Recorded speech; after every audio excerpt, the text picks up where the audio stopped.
Join me as I dive into the ongoing drama surrounding Caitlin Clark and the fall of WNBA playoff ratings, and try to figure out if these players have a point, or if this is just a rant. So first, let's talk about Caitlin Clark and the Indiana Fever currently dealing with the WNBA offseason after being eliminated from the playoffs in the first round. After a historic rookie year, Clark has had a chance to reflect on what she accomplished in her first season with the Fever and enjoy life off ball.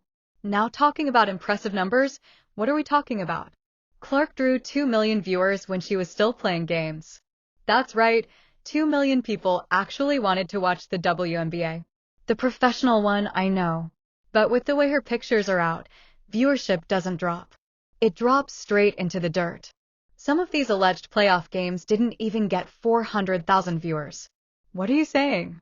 You have a league in its prime playoff season, and they can't even put up the numbers Clark put up on a bad night. How embarrassing. Prior to the 2023 season, the WNBA's viewership grew 40% from 2022 to 2023. But with Caitlin Clark's arrival, its viewership grew 400%. That means if the WNBA continues to grow at the rate it has from 22 to 23, it will have by 2028 the place Caitlin Clark has achieved this year. And don't even talk about their pregame show, WNBA Countdown. That little hype segment actually drew more viewers than their playoff games.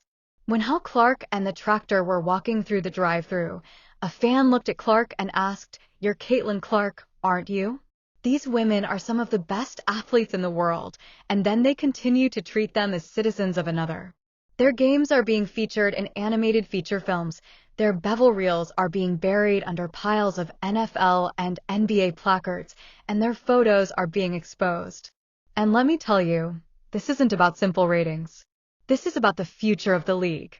If we don't start nominating these women, if we don't give them the respect they deserve when they're nominated, then what's the point of having a WNBA? The WNBA thought they could take their brightest star out of the spotlight and still keep the show going. But they failed miserably. And guess who's to blame? The league, the officials, and all those so-called established players who thought they could bully Caitlin Clark and still keep their fragile little world afloat. Awesome, one fan said. During Clark's rookie season with the Fever, she helped Hull have one of the best and most efficient seasons of her career. The former Stanford player was selected with the number 6 overall pick in 2022. She was paired with Clark, who was selected number 1 overall in 2024, and has established herself as arguably the best playmaker in the league. In her first season playing alongside Clark, Hull recorded 5.5 points, 2.5 rebounds, and 1.1 assists per game.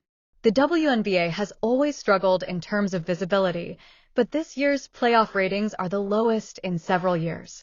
And the players are pointing fingers. They're saying the league is letting them down, that they're not doing enough to promote the games, show their faces, and grow their brand. And you know what? They're not wrong. I mean, think about it. When was the last time you saw the WNBA during a major sporting event? When did you see the commercial? When was the last time you saw a WNBA player on the cover of a magazine? That's just not happening. With her ability to score and facilitate, Clark became one of the most lethal offensive weapons in the WNBA during her rookie season. So, what's the lesson from all of this? Well, it's simple. The WNBA needs to do better. They need to promote their players, they need to elevate their brand, and they need to give these women the respect they deserve. Anything less than that is unacceptable. Thanks for watching, and if you want to see more WNBA content, be sure to check out my previous videos. Don't forget to like, comment, and subscribe, and let me know what you think of all this drama.